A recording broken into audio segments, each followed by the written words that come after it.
A los 5 minutos de compartir aquel video, la pantalla de mi teléfono se iluminó con 33 llamadas perdidas de mi hija. Esa misma mañana, todo parecía transcurrir con la monotonía de cualquier sábado.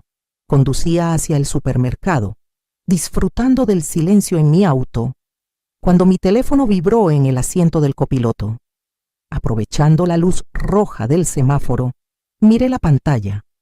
Era un mensaje de mi hija, Elena. Adiós, mamá. Todo está en la basura. Parpadeé un par de veces. Elena siempre había tenido un temperamento difícil, pero esto era inusual incluso para ella. Antes de que pudiera procesar sus palabras, entró un segundo mensaje. Esta vez era de mi yerno, Mateo. Era una fotografía. Abrí la imagen y la estudié con detenimiento. Mostraba el gran contenedor negro de basura frente a la casa que yo había pagado durante 30 años. Dentro, desbordándose por los bordes, había un montón de mi ropa, zapatos viejos y algunas cajas de cartón. On my way to the grocery store, my daughter texted goodbye. Everything's in the trash. Then my son-in-law sent a photo of my clothes in a garbage bin. I smiled and sent the 36-second video I'd prepared. No sentí pánico, no sentí ganas de llorar, solo esbocé una sonrisa tranquila. Estacioné el auto a un lado de la calle y abrí el chat familiar. Adjunté el archivo de video que llevaba guardado en mi teléfono desde la noche anterior. Duraba exactamente 36 segundos. Presioné enviar. Puse el teléfono en silencio. Lo guardé en mi bolso y retomé mi camino hacia el pasillo de las frutas, para entender cómo llegamos a este momento, donde mi propia hija creyó que podía borrar mi existencia tirando trapos viejos. Hay que retroceder 7 meses. Al día en que les abrí la puerta de mi casa. Todo comenzó con una excusa muy común. Elena y Mateo querían ahorrar para comprar su propio lugar. El alquiler les estaba consumiendo el sueldo, o eso decían. Como madre viuda que vivía sola en una casa de 4 habitaciones, la respuesta lógica era ofrecerles asilo. Limpié la habitación de huéspedes, les hice espacio en los armarios y los recibí con una cena caliente. Al principio, mantenían ciertas formas. Mateo sacaba la basura y Elena ayudaba a recoger la mesa. Pero las dinámicas cambian rápido cuando la gente se acomoda. En la tercera semana, noté que la decoración de la sala había cambiado.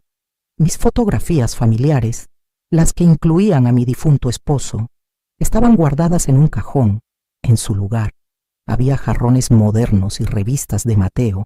No dije nada sobre los adornos, simplemente los observé. Sin embargo, el verdadero cambio de actitud se notaba en las visitas de fin de semana. Mi hijo mayor, Carlos, y su esposa, Valeria, comenzaron a venir todos los domingos. Valeria entraba, se sentaba en el sofá y esperaba ser atendida, mientras Carlos y Mateo bebían cervezas en el patio. De pronto, yo ya no era la dueña de la casa. Me había convertido en la cocinera y el personal de limpieza no remunerado de 4 adultos sanos. Una tarde de domingo, Valeria miró alrededor de la cocina desordenada y, sin levantarse de la silla, levantó la voz. «Jimena, no queda hielo. ¿Puedes traer más de la tienda a acomodé los platos limpios en la alacena?» Me sequé las manos con un paño y la miré fijamente. «La tienda está a 2 cuadras, Valeria. Tienes piernas funcionales.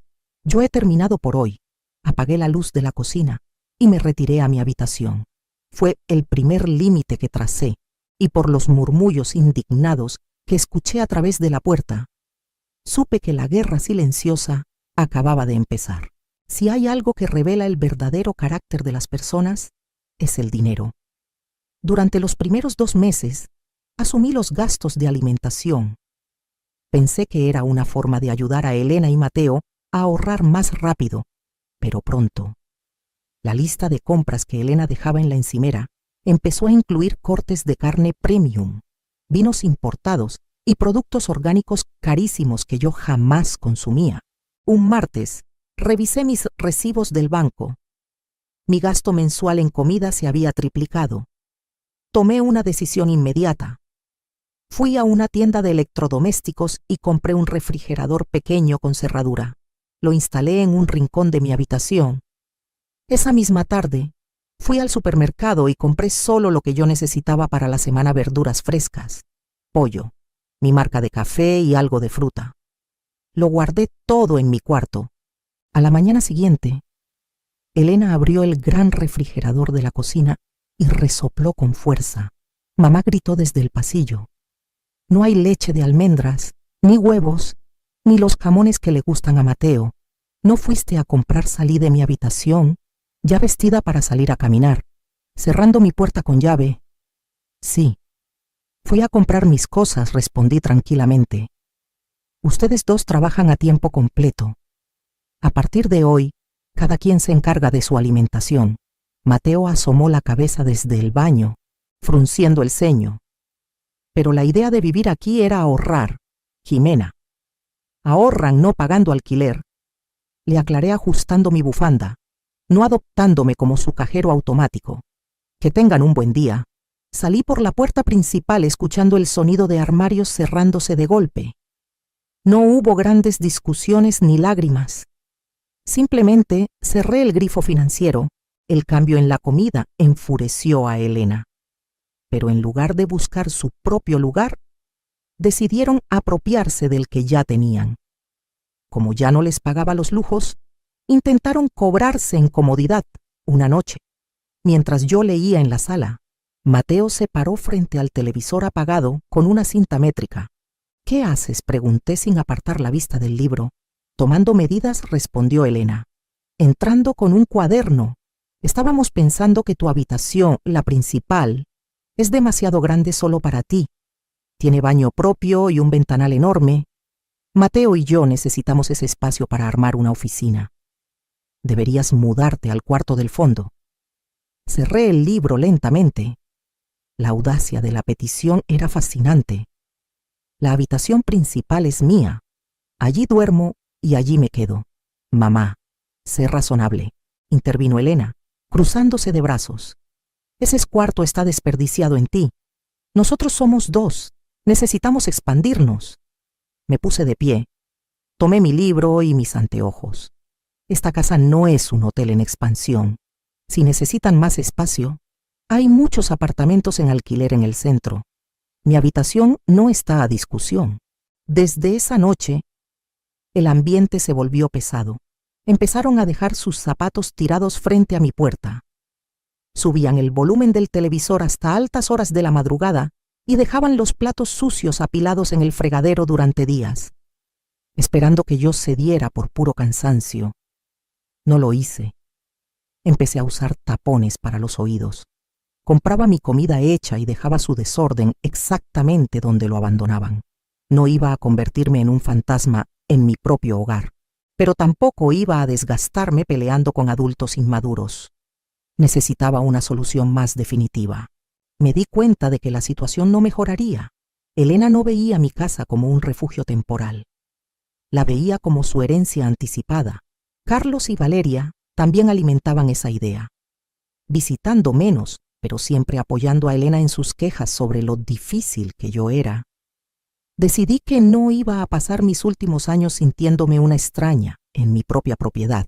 Una mañana de martes, bajo la excusa de ir al médico, visité a un agente inmobiliario local. Le expliqué exactamente lo que buscaba: un apartamento pequeño, cómodo, luminoso y lejos de mi vecindario actual. Encontré uno perfecto en un edificio tranquilo, cerca de un parque. Usé mis ahorros y mi pensión para firmar el contrato de arrendamiento por un año y pagué el depósito en efectivo. Esa misma tarde comenzó mi mudanza. No contraté camiones ni cajas grandes.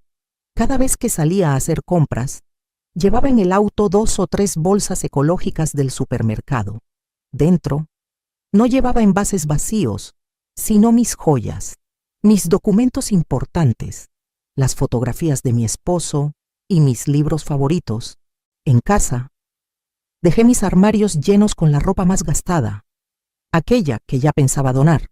Dejé los muebles grandes, los platos pesados y todo lo que no tenía valor sentimental. A los ojos de Elena y Mateo, Yo seguía siendo la misma mujer mayor acorralada en su propia casa. No notaban que la esencia de mi vida estaba desapareciendo frente a sus narices. Bolsa a bolsa, día tras día. Me sentía ligera, enfocada. El control estaba volviendo a mis manos. El clímax de su descaro ocurrió un viernes por la noche. Llegué a casa y encontré a los 4 Elena, Mateo, Carlos y Valeria sentados alrededor de mi mesa del comedor.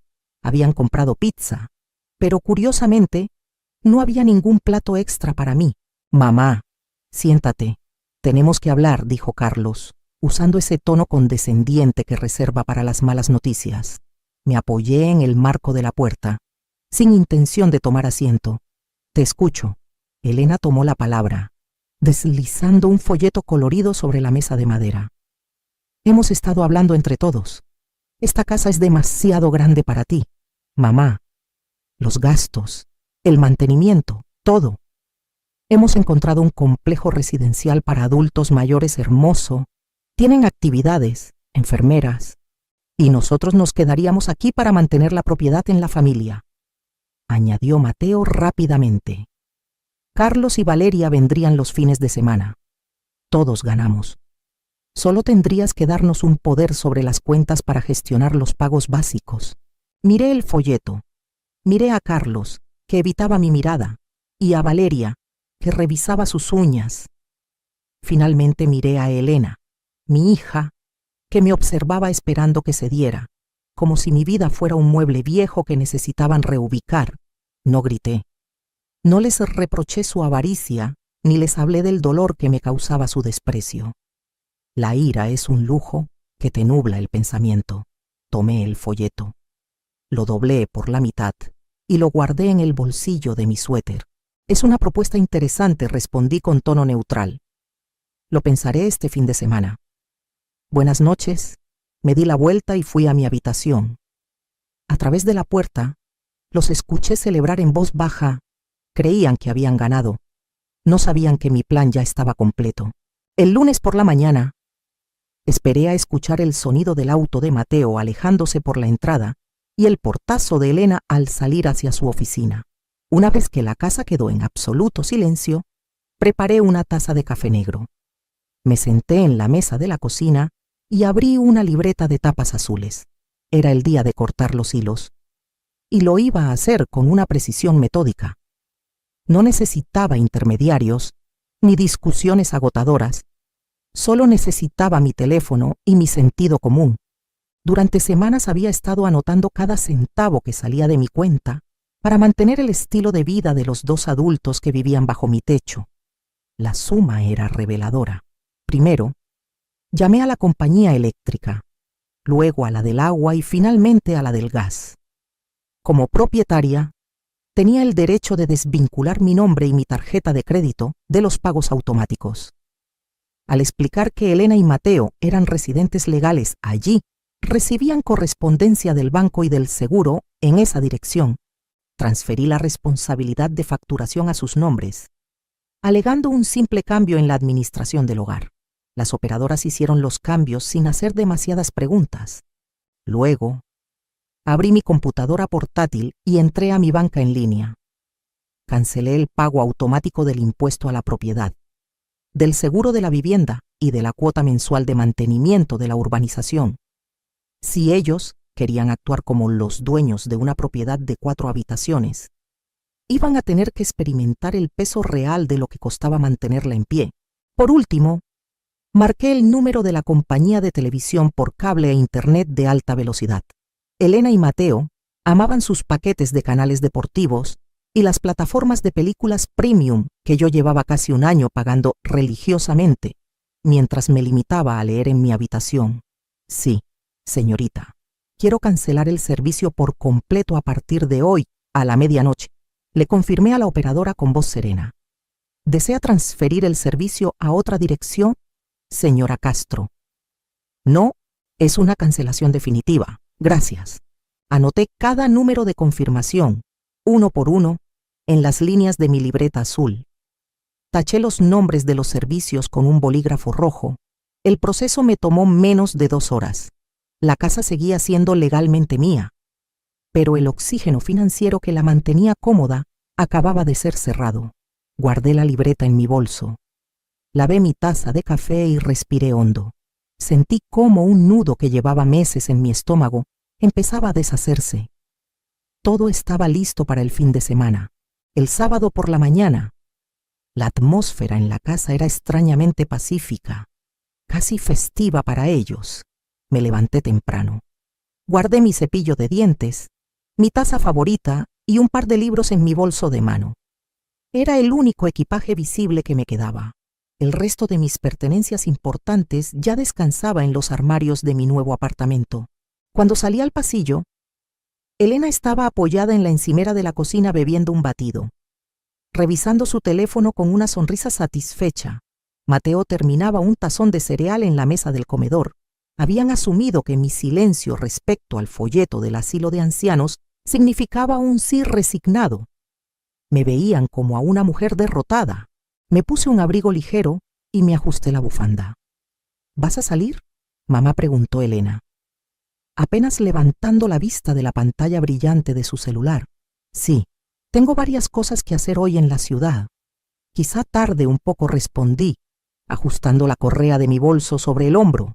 No te preocupes, tómate tu tiempo, intervino Mateo con un tono inusualmente amable, casi condescendiente. Elena y yo vamos a hacer una limpieza profunda hoy. Queremos empezar a organizar un poco el espacio, sacar cosas que ya no sirven. Asentí lentamente, observando cómo Elena miraba hacia el pasillo que daba a mi habitación, seguramente ya planeando de qué color pintaría las paredes de su nueva oficina. Hagan lo que necesiten hacer, que tengan un buen día. Caminé hacia la puerta principal. No miré las fotografías en las paredes ni acaricié los muebles por los que tanto había trabajado. Esos objetos ya no contenían mi vida. Introduje la llave en la cerradura. La giré y escuché el chasquido metálico por última vez. Salí al aire fresco de la mañana y caminé hacia mi auto.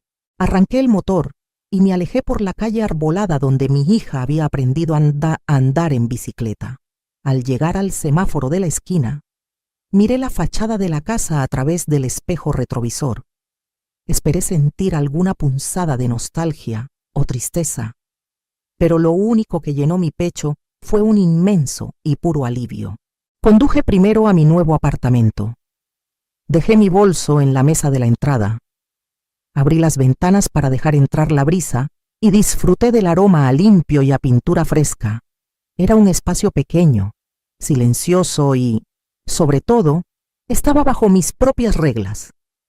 Luego, volví al auto para ir a un supermercado cercano a comprar algunas plantas para mi balcón y algo para cenar. Fue precisamente allí, mientras empujaba el carrito por el pasillo de jardinería, cuando mi teléfono comenzó a vibrar con los arrogantes mensajes de despedida de mi hija. Ahí estaba la foto de Mateo, mi ropa vieja y algunas sábanas descoloridas tiradas sin piedad en el contenedor de basura. Adiós, mamá. Todo está en la basura. Creían que estaban limpiando la casa de mi presencia, forzando mi salida hacia el asilo. Dejé las plantas en el carrito, sonreí ante la pantalla y envié el video que grabé en mi nuevo balcón. El video de 36 segundos comenzaba mostrando la vista de un parque soleado, antes de girar hacia mi rostro tranquilo. Hola, Elena. Hola. Mateo, veo que por fin decidieron sacar la basura. Esa ropa la iba a donar, pero gracias por ahorrarme el viaje. Quería avisarles que ya me mudé a mi propio apartamento. Ya no vivo en esa casa. También les informo que he cancelado los pagos automáticos de la luz, el agua, el gas, el cable y los impuestos. Todos los recibos empezarán a llegar a sus nombres a partir de este mes. Querían una casa grande. Ahora la tienen. Y con ella, todos sus gastos. Mi pensión es mía otra vez. No me busquen. Yo los llamaré si lo considero necesario. Disfruten limpiando. El mensaje aparecía como visto casi al instante. Continué caminando por el supermercado, eligiendo una buena botella de vino tinto. 10 segundos después, llegó la primera llamada de Elena. La ignoré, luego otra y otra. Entró un mensaje de Carlos: mamá. ¿Qué hiciste? Elena está llorando. Dicen que les cortaron el cable y no tienen para pagar la luz completa. Borré el mensaje sin contestar. Fui a la caja registradora, pagué mis compras y salí al sol de la tarde. El teléfono seguía vibrando en mi bolsillo. Un pequeño motor de pánico que ya no me pertenecía.